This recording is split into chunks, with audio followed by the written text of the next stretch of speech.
भाई कोई सोच रहा है कि आप सो रहे हैं हाँ।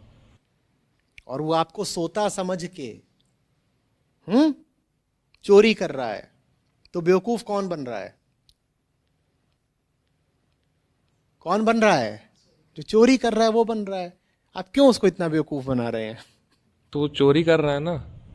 अब मैं सो रहा हूँ, अब जागूंगा तो फिर गुस्सा आ जाएगा। उसको क्या सजा इसी में नहीं मिल गई कि उसे चोरी करने के लिए आपके सोए हुए होने का इंतजार करना पड़ता है?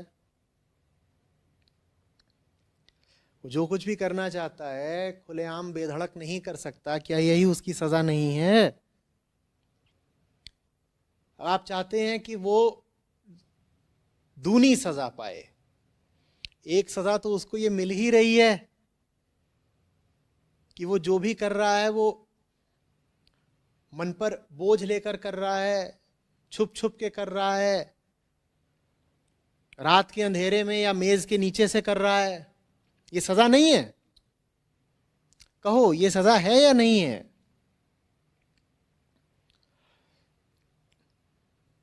और फिर आप चाहते हैं कि वो दूसरी सजा ये भी पाए कि तूने जो करा है अब उसके लिए जेल भी जा। हम्म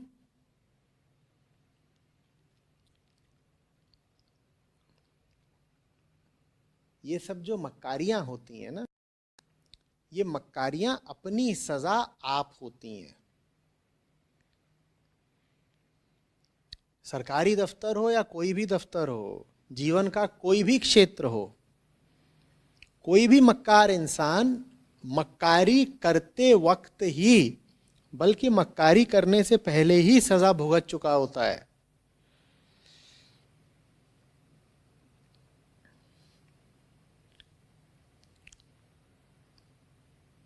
उसकी मक्कारी को देख के बुरा मानने का मतलब है कि आपको उससे ईर्ष्या हो रही है कि यही क्यों करे लिए जा रहा है। थोड़ा मक्खन मलाई इधर भी हमें भी मिल जाता, सब यही चाटा लिए यही।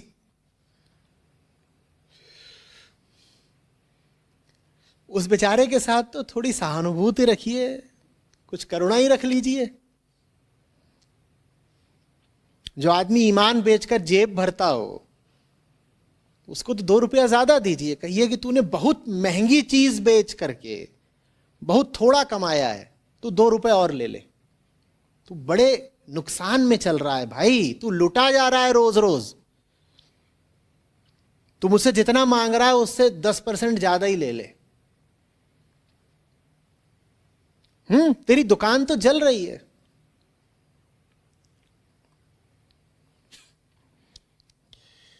लेकिन नहीं, हमें यह समझ में ही नहीं आता कि जो काली कमाई कर रहा है या जो मक्कारी कर रहा है वो कितने घाटे का सौदा कर रहा है। हमें लगता है वो फायदे का सौदा कर रहा है, तो फिर हमें चिढ़ होती है, हम कहते हैं कि अरे वो ये इस तरह से क्यों करता है।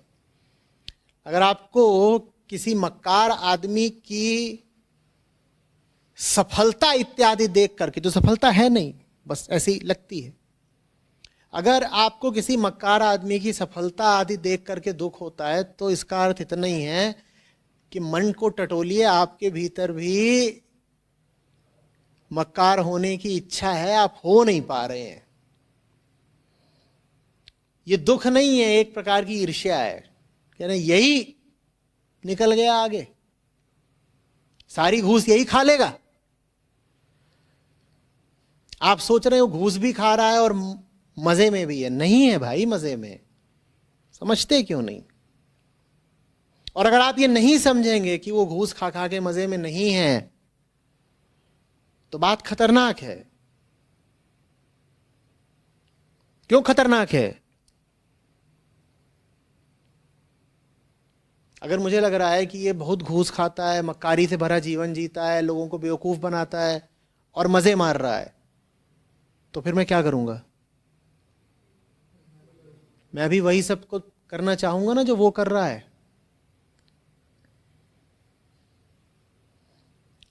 धर्म और कानून में यही अंतर होता है।